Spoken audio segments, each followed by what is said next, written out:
Structure of N antibody molecule. आज हम प्रतिरक्षी अणु की संरचना देखेंगे।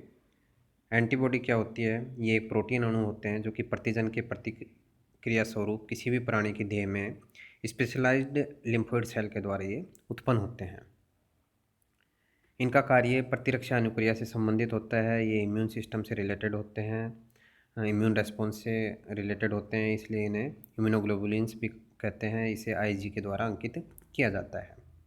सामान्यतः प्रतिरक्षी सीरम प्रोटीन का 1 से 2% भाग होती है, किंतु असामान्य अवस्था में ये इससे भी अधिक हो सकती है। सामान्यतः देखा जाता है कि एंटीबॉडी है ये सीरम का 1 से 2% भाग बनाती है, लेकिन कुछ असामान्य अवस्थाओं के अंदर इसकी मात्रा बढ़ जाती है। एंटीबॉडी में एमिनो अम्लों की एक ऐसी श्रृंखला पंक्ति उपस्थित होती है जिनके द्वारा ये विशिष्ट प्रतिजन के संपर्क में आ सकते हैं, और प्रत्येक एंटीबॉडी केवल एक विशेष प्रकार के प्रतिजन से ही बंधन बना सकती है, या यूँ कहें कि प्रत्येक प्रतिजन के लिए एक विशिष्ट प्रतिरक्षी होना आवश्यक है जिससे कि वो बंधन बना सके। यह विशिष्टता इनके अंदर जो हमने अभी देखा था कि एमिनो अम्लों की जो श्रृंखला उपस्थित होती है उसकी वजह से ये विशिष्टता इनके अंदर पाई जाती है।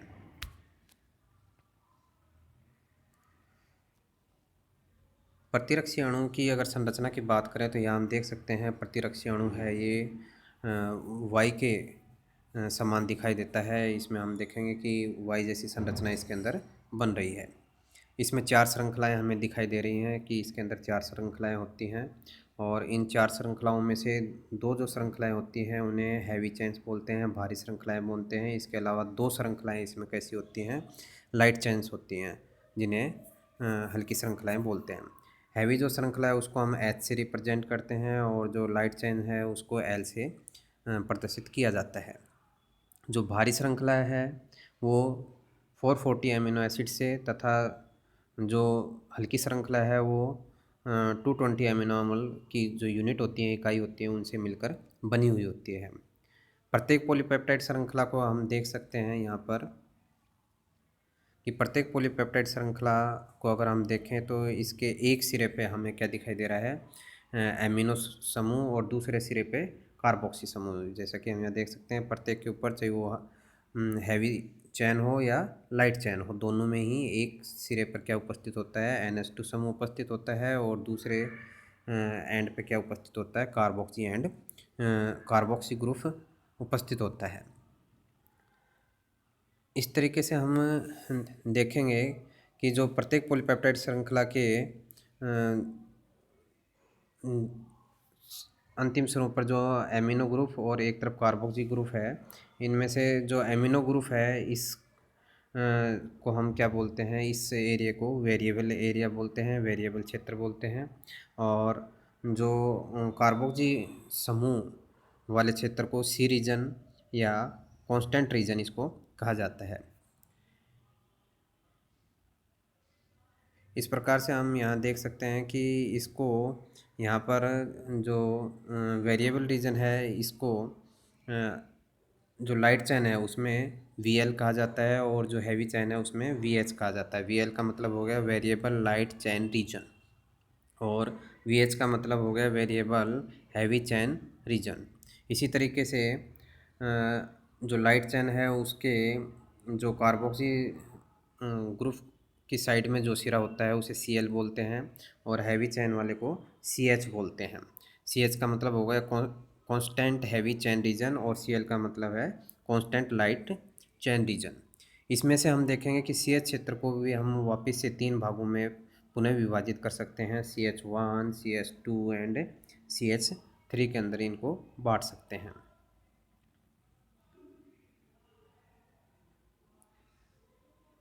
प्रतिरक्षी जो एंटीबॉडी है इसके अंदर हम देखेंगे कि इसमें प्रतिजन कहाँ जुड़ता है। तो प्रतिजन है इनका जो वेरिएबल जो रीजन है, इन वेरिएबल रीजन में कुछ एमिनो अम्लों द्वारा निर्मित एक श्रृंखला होती है, उनके बीच में एंटीजन आकर यहाँ पर इनके बीच में जुड़ता है। इसके अलावा हम देख सकते हैं कि हिंद क्षेत्र, यहाँ पे हम देख सकते हैं हिंद क्षेत्र उपस्थित है। हिंद क्षेत्र प्रथम एवं द्वितीयक जो सी क्षेत्रों के बीच दो भारी जो श्रृंखलाएं हैं, उन भारी श्रृंखलाओं द्वारा बनाया गया क्षेत्र होता है। ये काफ़ी प्रत्यास्थ भाग होता है जिस पर कि एंजाइम अथवा रासायनिक पदार्थों का बहुत अधिक प्रभाव पड़ता है।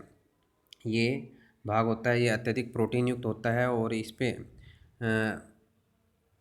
पेपेन जो एंजाइम है इसका बहुत अधिक प्रभाव पड़ता है। और पेपेन एंजाइम के द्वारा ये अगर इस पर पेपेन एंजाइम की क्रिया करवाई जाए, जैसा कि हम यहाँ देख सकते हैं कि पेपेन क्लीवेज की पेपेन की जब क्रिया इस पर करवाई जाती है तो जो प्रतिरक्षी ग्लोबुलिन अणु है इसका पाचन हो जाता है और दो खंडों के अंदर ये टूट जाता है। इसमें दो खंड हम देखेंगे, दो खंड हमें प्राप्त होते हैं, दो फ्रेगमेंट प्राप्त होते हैं, एक FC और दूसरा FAB। FC जो खंड है उसको फ्रैक्शन क्रिस्टलाइजेबल और FAB का मतलब है फ्रैगमेंट एंटीजन बाइंडिंग। तो इस तरीके से हमें दो खंड किसके द्वारा प्राप्त हो जाते हैं, पेपेन एंजाइम के द्वारा, पेपेन एंजाइम के क्लीवेज से। दूसरी तरफ हम देखेंगे कि पेप्सिन एंजाइम है, ये भिन्न बिंदु के ऊपर या दूसरे पॉइंट के ऊपर इसको तोड़ने का कार्य करता है। और यहाँ पे हम देखेंगे कि ये FC खंड को शेष अणु से विखंडित करता है और इसके अंदर